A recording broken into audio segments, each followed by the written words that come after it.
We don't own the rights to the music, but we had to give some homage to DMX as he passed away. Legend.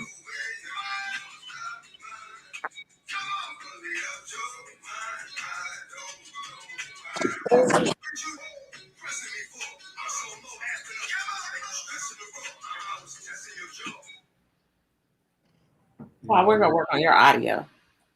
We're gonna work on audio. We got to get it together. We'll see what we can do. I need the expensive system like you. You're gonna have to step it up. Yes, because the viewers want to hear. Can I borrow some money then? We'll work on that. We'll do a GoFundMe account for Dr. Paul Miller and his audio. Times is tough. I'm telling you. Times is hard. We're in 2021 now, Paul. You got to get out of 2020. I'm trying to make it. So with that, we want to say welcome to season 3 of Vulnerable Voices. This is the first episode of this season, and we're bringing the funny to you today. So we have Miss Shar and we have Mr. Zach, and they're going to bring it. But before that, I want to encourage, inspire, and motivate. First of all, I want to give a shout out to Cinco de Mayo. I mean, let's celebrate. Go have a margarita if you haven't already. Yes. The day we crossed. Yes. Cinco de Mayo. Okay. Love it. But also, this is Teacher Appreciation Week. So send a huge shout out to the teachers. If you have kids in school, if you used to have a teacher, everybody had a teacher. Every profession had to have a teacher. Celebrate them. Y'all, teachers work really, really hard day in and day out. They go above and beyond for your little wonderful children. So I'm asking you, think of a teacher today and give them a shout out. They need to hear that they are appreciated. So for all the teachers around the world, shout out to you. You rock. And thank you for what you do. All right, Paul. Well, today our topic is 2020 was funny. So we got a few funny people in the house. We got Zach Johnson. And we got Shar B. So we're going to give them about 30 seconds to introduce themselves. Tell us a little bit who you are, what you do, why you're here. Go ahead, Raz. Did you want to start off? What's going on, people? It's your man, Zach Johnson, upstate New York's king of comedy. You may have seen me on Comedy Central, Season 3, Heart of the City, Episode 5, representing Rochester, New York. We out here, man. Good stuff. Shar, you want to tell us who you are, what you do? And so my name is Shar B. I go by Shar B, comedian Shar B. I'm here in upstate New York. Been around for a while. Some interesting things going on. I missed the stage. We're back. We're bringing funny back. Zach, good to see you, my brother. Yes. Likewise, miss. Yes. It's been a busy year, and we're here. Raz, do you have Raz, do you have an ascot on? What is that? Like, the little thing that goes in the shirt? Not an ascot. Do I have a what? An ascot on? I think that's what it's called. Yes. Oh, AKA mask.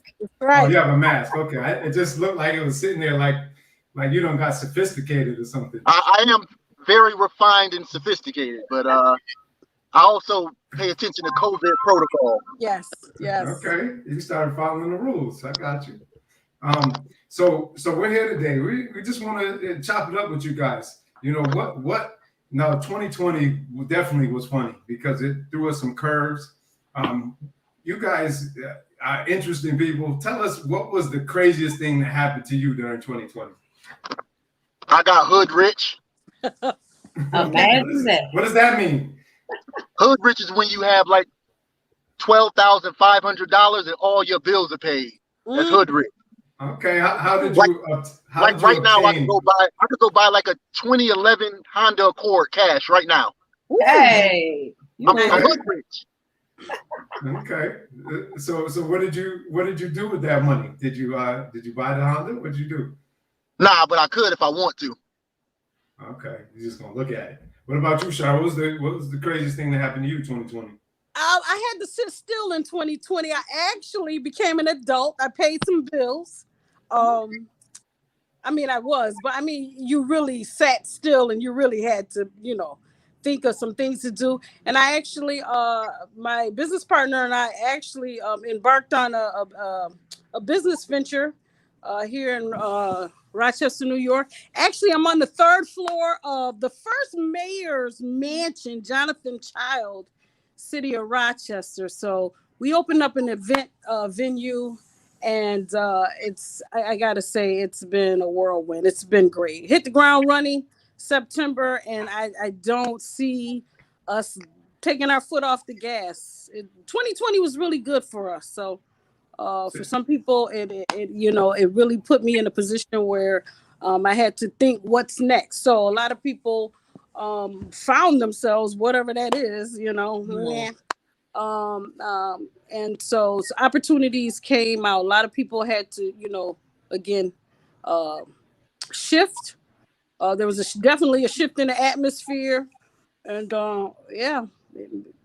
So, Sharpie, you said that you're starting this new business venture, and kind of like turned a little bit as to say that you're standing in that spot. You want to show us a little bit?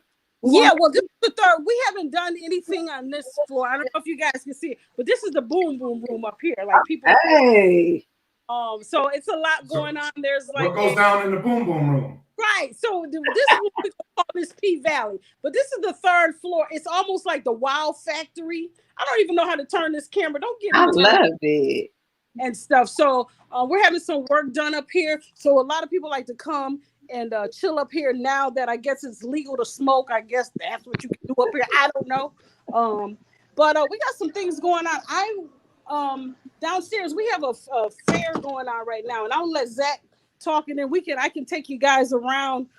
We have a women's online magazine today. We have some vendors that are here, and so a lot of women who are shopping, whatever business ideas that they have, products and stuff. So it's a lot going on. Love it. I'm gonna take you guys around, but I want to, make sure I share the floor. Y'all didn't give us a good story. Like I'm thinking, like y'all had something funny happen. Like you went over somebody's house and something, I don't know. They give me something crazy. Like you almost got kidnapped during the quarantine because the fact that I'm still a full-time employee. I've been signing on to these people's jobs, and we don't really need to work 40 hours a week. I found that out. I can do pretty much what I do in maybe an hour. I don't need 40 hours. I know within an hour. An epiphany. You do not need to work 40 hours a week. 40 hours. And what you need to put on clothes? Like what? Yeah. So yeah. Love it. Zach, did you find out the same thing? Did you find out the same thing that 40-hour work week is overrated? I don't know what a 40-hour work week consists of because I haven't been an employee in 20 years. So I've been a boss for a long time. Well, I don't even know what 40 hours for somebody else look like. I've been a boss, but I've also had I've been a boss for like 20 years, but I've always had to have something on the side. I need a 10. That's not on the side. That's the main. No, I need 10 to 40. No, I got my foot in a lot of stuff. I'm just saying. I need a 1099. I don't put it all out there. I got 1090. Listen, I'm sitting in a mansion. Ain't nobody telling me nothing right now. Hey, you ain't got to defend this shit. I'm just saying it ain't for me. That's what I'm saying. So it's all what is for you? What's going on with you? What's new in your life as far as the whole comedy stuff? Just hustling, man. Ain't nothing new. I'm just doing the same thing that I've been doing. That's it. Just grinding. That's it. Remember when you used to steal your mom's car and then we would go joyriding? I do. I remember we took like Mike Brown all the way to Buffalo. Who steals their mom car and go to a whole nother city? Yeah, he was. That too. You. I didn't get in the stolen car. I just watched and waved. Oh, you didn't took a trip with me. Cut the shit, Paul. Part of the problem. Part of the problem. See? Tell it all. Listen, I have a question. What's the difference between a comic and a comedian? The difference between a comic and a comedian, everybody can say they're a comedian. Everybody can say they're a comic. Oh. If you're a comic, you live this shit. You didn't slept in your car before. That's a comic. Like That's a comic. That's the life. That's that comic life. But anybody that did an open mic can say they're a comedian. Interesting. Yeah. Okay. Sharby? Yeah, because I don't think there is no rules. I think Zach is, spot on. Anybody, like, you have to go to school to be an engineer or a doctor. People just get up to the mic and say, I'm a comedian. Or, you know what I'm saying? They are. Like, who's really checking for you? Like, you know what I'm saying? Gotcha. You are. All you need is 1 5-minute open mic and a couple pictures. Yep. And then put the word comedian in front of your name on your social media, and that's it. That's all you need. I could imagine it's difficult though, getting in front of a group of people in the audience. And was there ever a time that it went wrong? Tell us about a time that it didn't go so well. I think I've heard stories that which one? Right. What happened? Tell us what happened. I started doing comedy on the mainstream side, which means in front of majority white audiences. Mm-hmm. And so my first show, I got busy, and then I was just in front of those white crowds. I was like, yo, I'm about to be Richard Pryor. I'm about to own the comedy game in 1 year. And so then I got booked on a show in Toronto, and it was called the Nubian Show, which means 100% niggas. And I went, I got on stage, I was playing around. The next thing you know, all I heard was, ooh, ooh, wow. ooh. And then it just got louder and like they was booing me from the spirit. Like it was in unison. They started booing from the diaphragm. It was, and then I'm a new comic, so I don't know when they booing, they done with you. I'm still trying to tell jokes. DJ started scratching. They turned the mic off. It was crazy in there. Done. 400 black people in Toronto all hated me. I said, I'm gonna have to fight my way out of here. Oh wow. Have you been back? Yes, I have. And I headlined there. I get standing O's there. They love me in Toronto. But it took me a while to go back because I didn't want to go through that pain again. That was pain.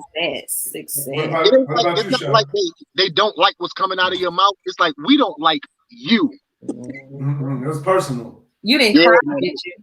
And I took a girl with me. It was bad. She didn't want to talk to me all the way back. It was bad. What did she say, baby? It's okay. It's okay. No, she didn't say it was okay. She was like, that shit trash. She was embarrassed. If I'm not mistaken, I think she might have booed me too. Damn. Wow. It could have been that bad. It was terrible. Looking back on it, I would have booed me. It was terrible. Well, that's honest. I can't say that I've been booed. I did a show, and this is back sometime, again, the difference between a comic and a comedian. You get up on stage and you think because you're living room funny that it's going to transfer, over on that stage, and you learn fast, right? And so I didn't get booed, but it was a lot of crickets. And I think what probably saved me is because I had the stage presence. You got like 20 seconds to like sell yourself when you step out on that stage. So even if you're horrible and they're probably saying it in the back of their mind, they didn't boo me, but it was silent. But silent can be golden. I'd rather be booed so I know that it's over instead of just standing on stage looking all goofy like, ooh, maybe this next joke will get him. Nah, just boo me so we can get this shit over with. We didn't know, let's get it over with.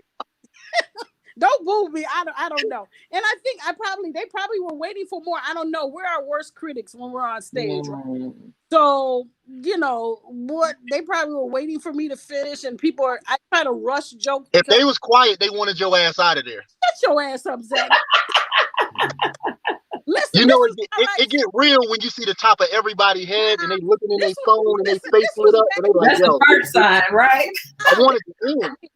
No, this was like back in like when listen, shout out to my boy Talent back in '93 when he first when this black comedy really exploded, like when BET and all of that stuff. I just knew I was gonna be a comedian.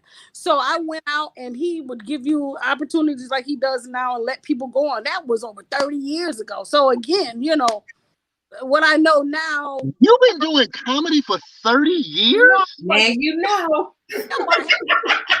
Oh my God. No, this was like. Tell me, how was it opening for Flip Wilson? How was it? Oh my God. It wasn't. No, I stopped. Tell me, how was it to be a guest star on I Love Lucy? That was a long time ago. My God. That's not my You must have been an extra on the Jeffersons. Please tell me, talk about it. Tell me what happened. How was it? Shut your ass up. Listen. So what I'm saying is so back in when comedy started, boom, like I said. I was 12 when you started. You see, he had to think about it. It was I was open in mic. 6th grade. Zach, you're like 3 years younger than me. Stop it right now. You're like, well, if you started 30 years ago, I was 12. I don't know what the fuck you talking about. I'm summer of 78. Me and Paul are class of 96. We graduated together. Yeah. Okay. Well, this ain't about me. This is about no, it's about you. Jesus Christ. I didn't know you were that old.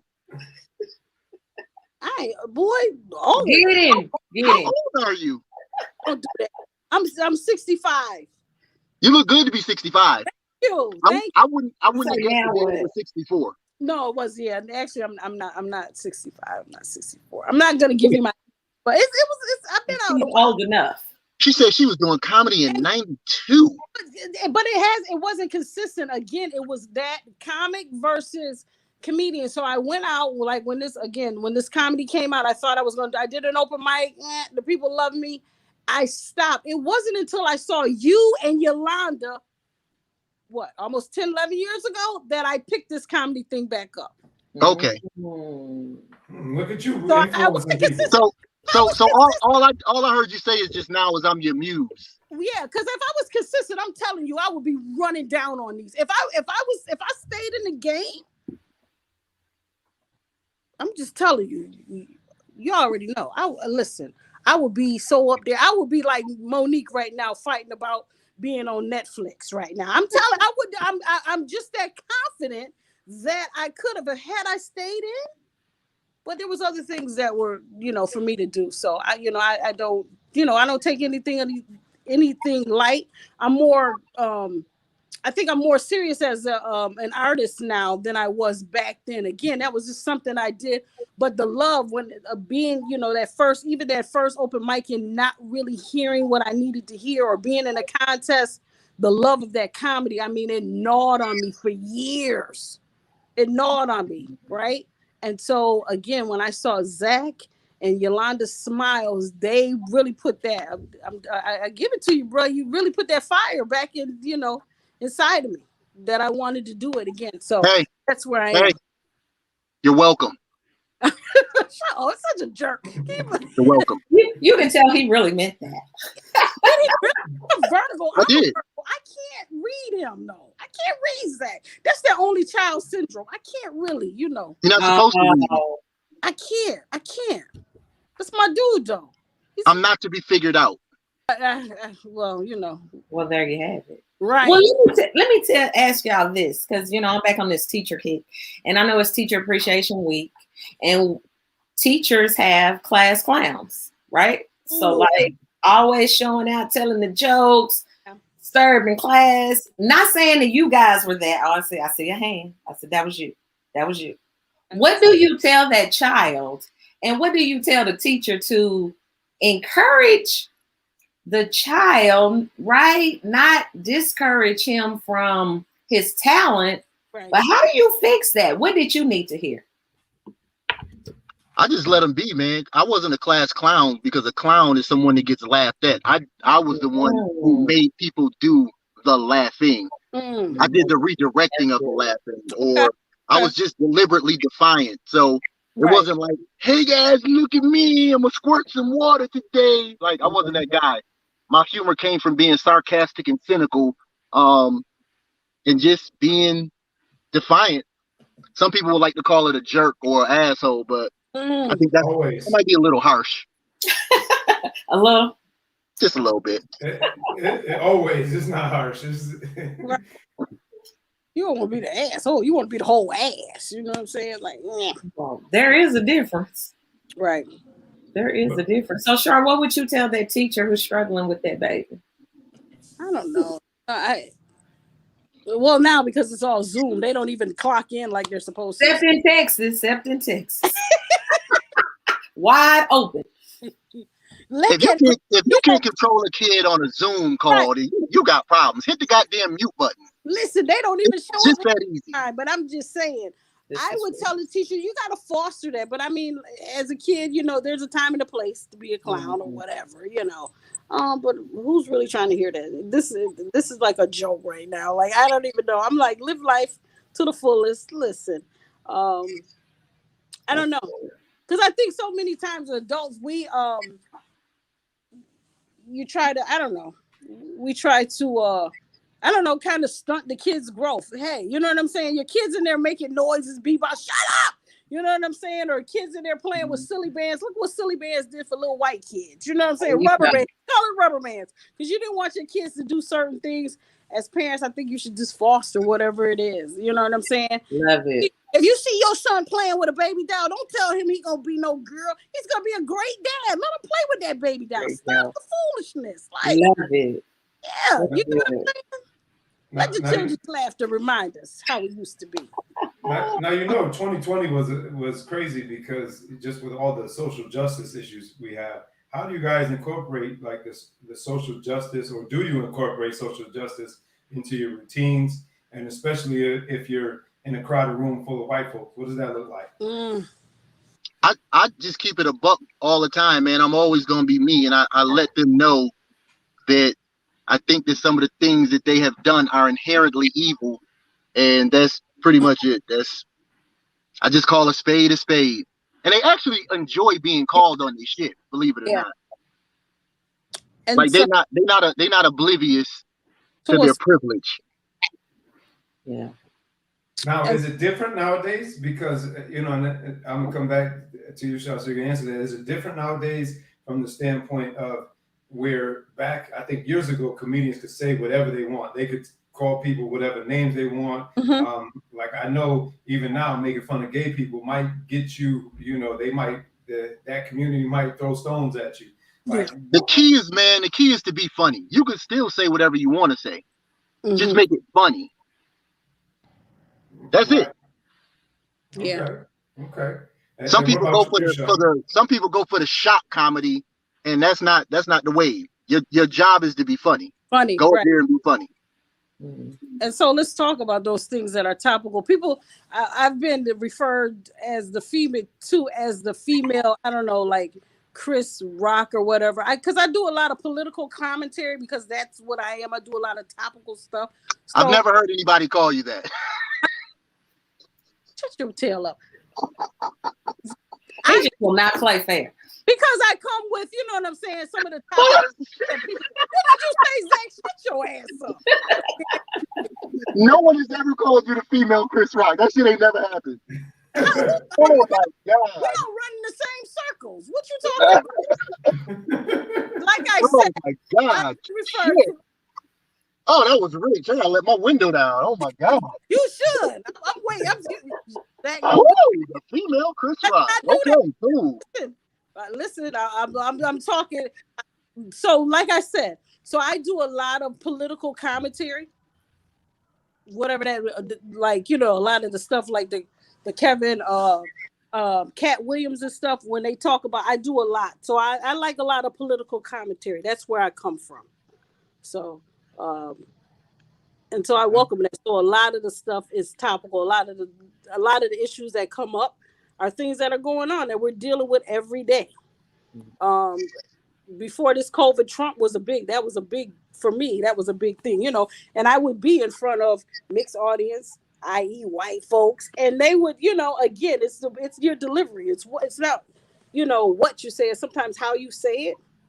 But very kind of in your face. Y'all see what this is hitting for. So right. Yeah. Well, I think, Paul, that kind of leads me to just the question that I want to ask everybody this season. Because I'm hearing you say, in front of the white folk, like they know, they understand their privilege, right?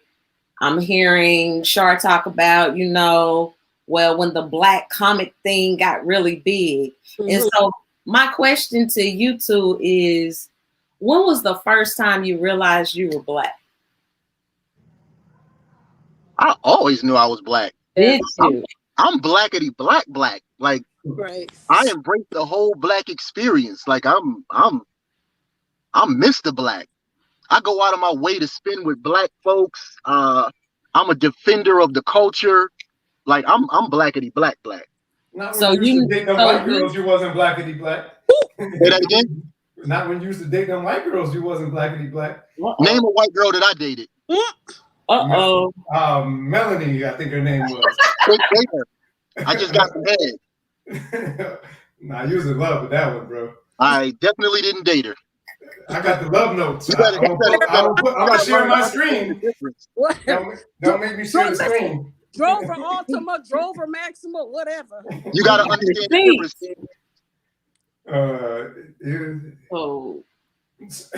When did you know you were Black? I'm still waiting for you to name one.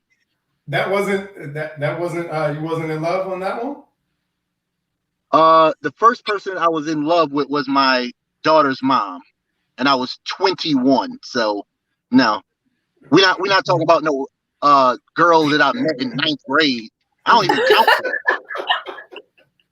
Just because you've been dating the same woman since 9th grade, you don't really know what's out here in the world. So hey man, some things have changed. Quarantine. You and Toya met on roller skates, so it was a long time ago. And that was a long time ago. We ain't talking a while. Things have changed, brother. That's what life is. Things are supposed to change. Yeah. Things have changed. Yeah. Things are a little different. Quarantine have us all with some differences in our lives, and that's definitely one of them. What's one of them? You and Toya done broke up? Oh, the divorce is on its way. I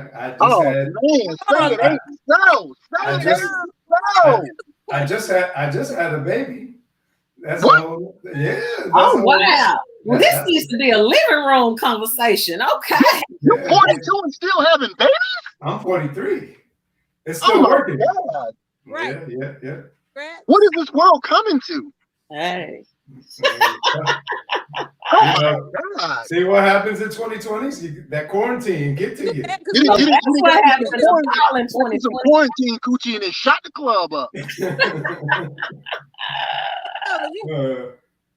What'd you say? So how old is your baby?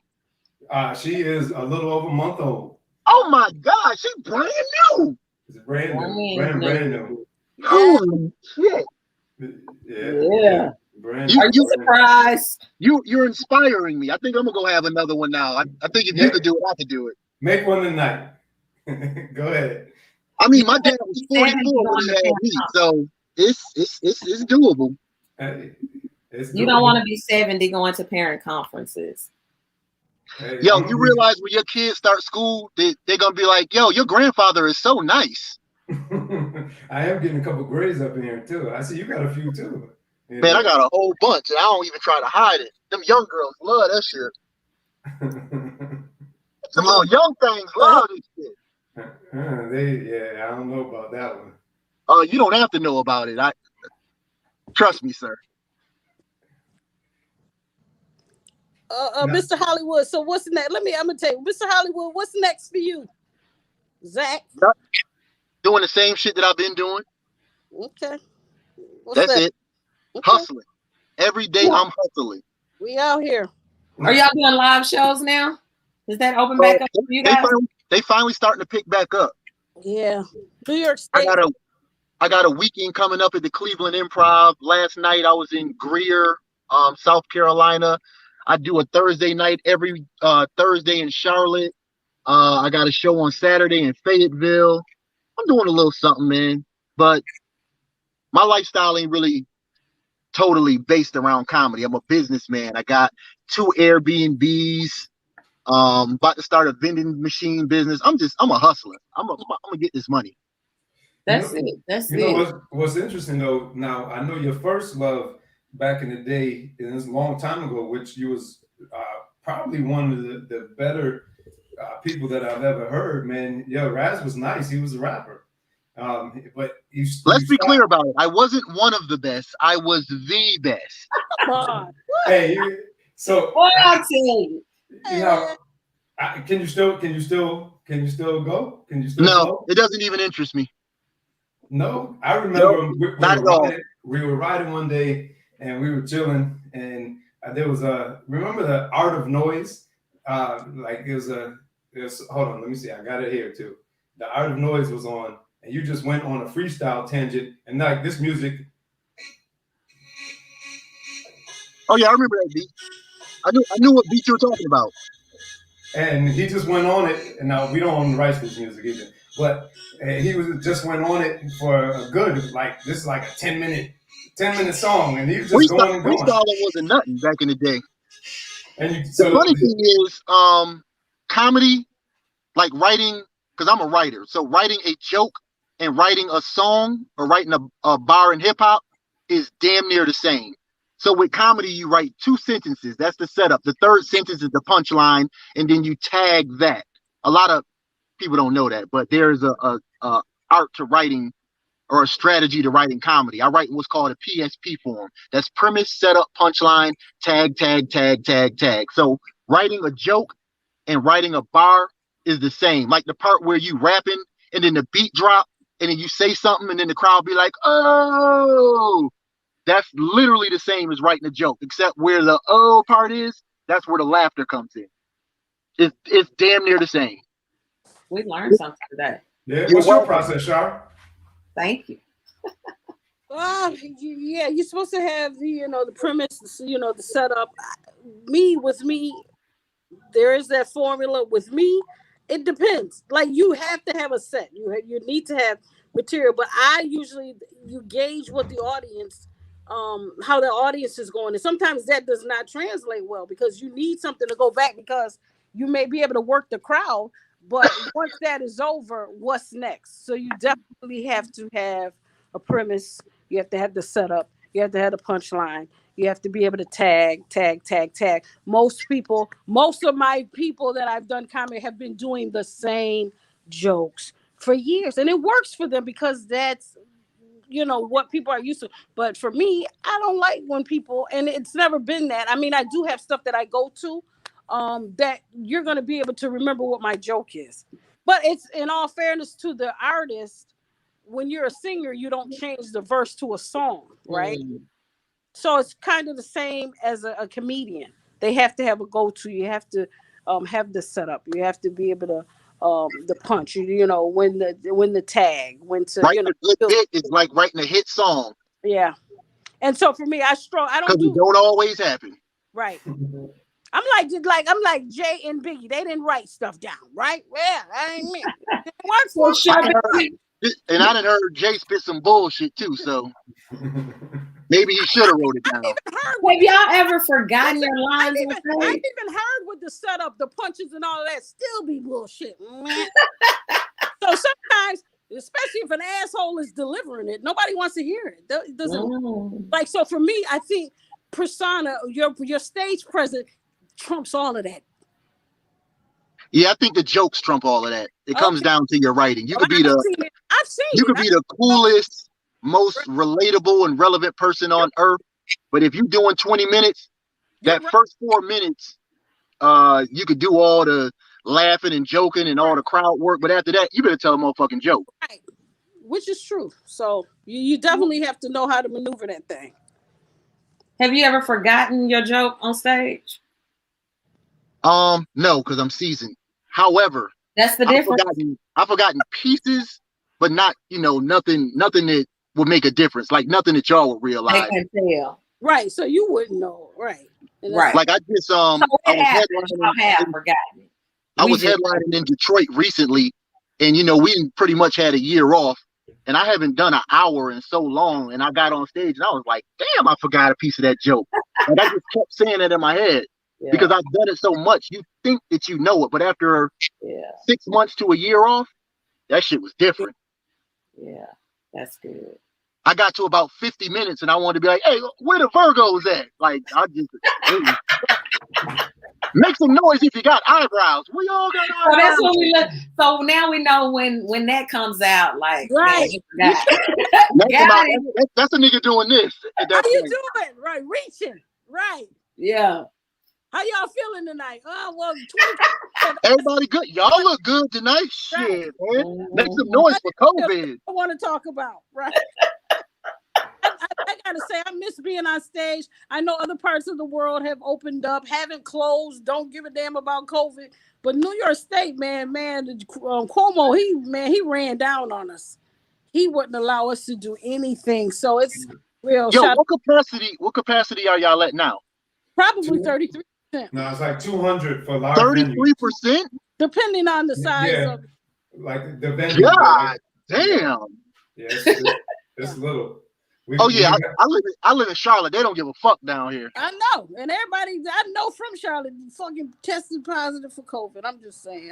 It's gonna run through all of us. Herd immunity. Even though, right, we've all probably done rubbed hands with this motherfucker. I don't. Yo, Corona, she's the baddest bitch. Okay? Did y'all have it? Did either of y'all have it?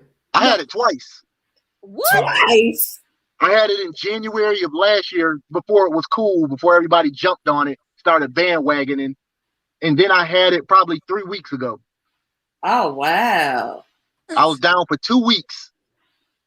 Nah. Oh, I lost 17 pounds. I got my summer body right. Some of y'all should try COVID. Are y'all gonna get the vaccine? Listen, mine flat when I'm gonna get the vaccine, but not right now. Like I gotta, like maybe in 2 more years after y'all get a couple more case studies. I'm gonna try it then, but not right now. I can't do it. We gonna eat a McChicken sandwich though. We don't know what the hell is in that, but I'm gonna wait. The fuck? Listen, I'll be outside. I've gotten the vaccine. While I'm waiting for my next series next week. Listen, I'm trying to go outside. Like this is crazy. Like yeah. My second one's tomorrow. So My thing is if all of y'all get it, then I won't have to get it. So hustle up with the vaccines.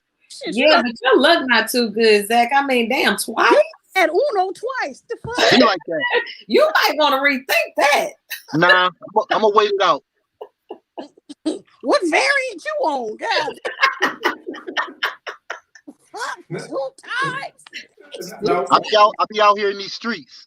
So what was the biggest thing that 2020 taught y'all? What did y'all, as we come towards a close soon, what was the biggest thing that 2020 taught y'all? What y'all learn from it? Good, bad, ugly?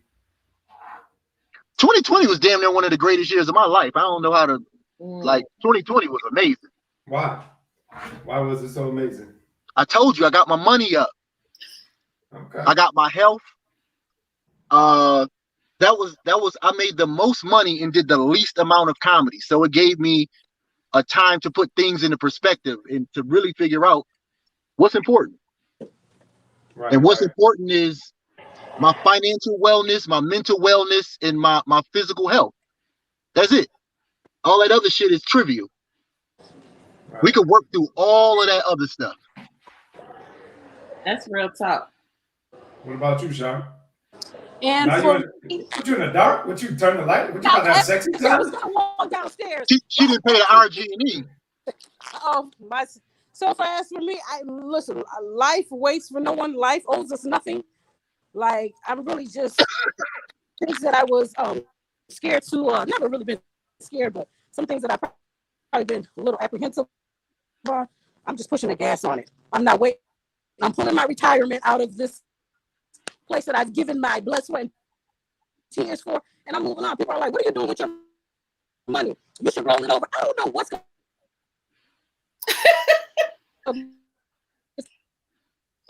She ain't pay her Wi-Fi bill either. She breaking up. Oh, I thought it was my phone. I wasn't gonna say nothing. I didn't know what the fuck was going on. That's her. She got Wi-Fi. I didn't know what was going on. We gonna move.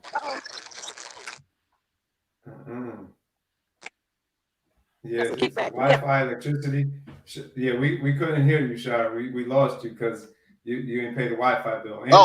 And she went out, and it's and over, she just went like that. out. So Raz, tell us where you're going to be at. Where can people find you at? What are you going to be doing before we go into our closing? What's next for you?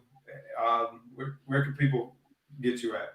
They can find me on all social media at Zack Johnson. That's TheZack Johnson. That's on Instagram, Snapchat, Facebook, Twitter, Black Planet, Christian Mingle, Uber Eats, Tinder, Patreon, Plenty of Fish, XNXX.com, Bang Bros, Pornhub, GhettoTube. My name is the same on all platforms. What I got coming up next, man, I started writing a web series. Well, actually 2 web series. One is called Dated. It's about a newly single 40-year-old guy who's out here and he's trying to decipher if he's looking for love or lust. And it's all the crazy dating situations that he goes through. And then he gets the wrong counsel from his friends. It's going to be funny as hell. Is And that then about Paul? Huh? Was that about me? You should consult with me. I got good material for you. A lot of brothers. So I got good material for you. Hopefully it's relatable and relevant. It's about a whole bunch of brothers out here. Like the dating scene ain't what it was when you was out in these streets, Paul. I'm telling you, it's crazy out here now. It's crazy out here now. And with that said, I love it. Yo. Best thing ever. Man, I couldn't be more happy. Like life is so amazing right now. Like life is good. You don't even understand. I can't wait to wake up just so I can see what I'm about to get into. Like it is amazing. That's good stuff. And then the second web series is it's called For Hire. It's a comedy about a hitman. Okay. So that's what I got going on. Well, now what about you, Shar? What do you got going on? Where can people find you at? What's next? You know, we missed some of your last lesson because I know you ain't pay your internet or your electricity. But it's well, okay. my phone died, so I'm over here in the corner plugged in. So what's next? Basically, again, our venue is booked. We're probably into October right now, so I can't even catch my breath, which is a blessing. So I'm not complaining at all. That's a good problem. It is. It's right. So that's, hey, I welcome it. So this all came about because my business partner and I, she does comedy as well. We didn't have a lot of venues or platforms. So this is why we opened this. So I'm doing monthly comedy shows. And we're on our third one, which, so every first Friday of the month we run those. So actually,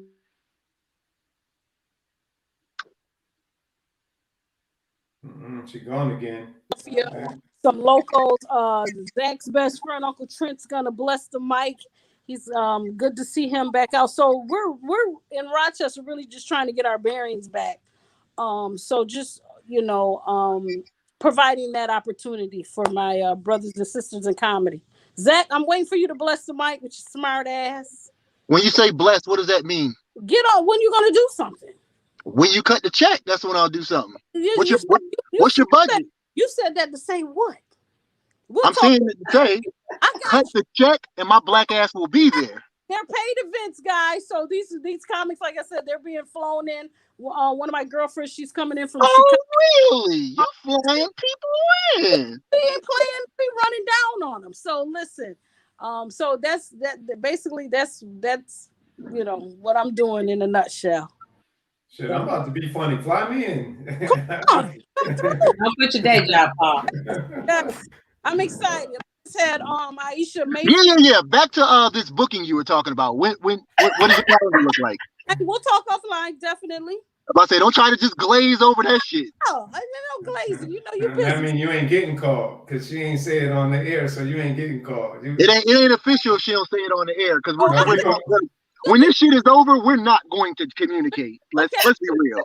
I'm all the way until July, so maybe August, September. Whenever. Huh? I said whenever you get around to me. Let's talk. Definitely. We ain't playing no games out here. I'm excited. I'm excited for what's to come. So You should be. I heard that the venue was very nice. thank you. Thank you. Thank you. Congratulations. So congratulations on it. Thank you. Now, we just want to thank you guys for being on tonight. Yeah, Absolutely. As we open our season 3, this season we'll be talking about all kinds of different topics, from lessons learned to sex trafficking to social justice issues to. I want to hear more about that baby. You know, like she said, I'll contact you offline. He put all his business in the street. I've learned so much out here today. Yeah. You know, You weren't the only one first. Now I'm finding out. Man. I'll contact you offline, you know, but nah, we could definitely talk about that. But you know, hey, 2020 through a lot of people. Hey, how old is your baby mama? She's 70. So that means when that baby was born at least 35. That baby was born with a driver's license and a full set of teeth. Hey man, I like them older women. She's a cougar. I like them. I didn't even think it could happen. So you up here fucking Miss Gladys. Yep, with the wig on and everything. Oh, is this like what? Hey man, hey, she likes it. I love it. She took her teeth out and everything. Oh, not Gladys. Hey, the eggs were still good though. I doubt it. All right, Paul. Hey, so in closing, you know, It's dangerous having a kid with a woman that's 70. That baby come out with that little ass arm and Oh, what? that's dangerous. She must really like you to play that game. Hey man, she gave it up. That shit start getting dangerous around 45. Oh, for the women? Yeah, for the women. You gotta get out of this real quick. Hey, we could go. Like, it's all good. Hey, I like the older women. Mess around and have you a special needs child. Wow. I've been blessed, man. She has everything. She's all good, all healthy. Congratulations. So, you know, even though that's because the Alzheimer's ain't kicked in yet. She gonna be 7 with Alzheimer's.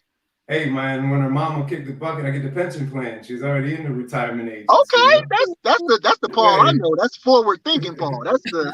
You know I'm a hustler too. Get that trust fund. That's the Paul I know. Yeah. You know, we make it happen. We make it happen. But you know, 2020 threw us all curveballs. But as we close out here, it's really about the attitude that you took into it and that you're taking out of it. Whatever you learned, it really, whatever you put into it is what you're going to get out of 2020. And so not everybody had negative experiences as they shared. They had one of the best years of my life.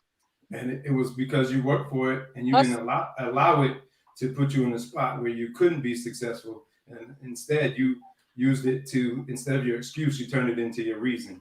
And so again, as people move forward and push forward, we want our people, our listeners, to just stop making excuses and turn them into their reasons. So season 3. Look at you with the little Ayana Save My Life speech. Okay, Paul. I'll see you. Stay tuned next week. Yes. 7:30. Thank you. We'll be back with you guys, and we're out. We appreciate you. Thank you so much. Yo, have a blessed week. Bye-bye.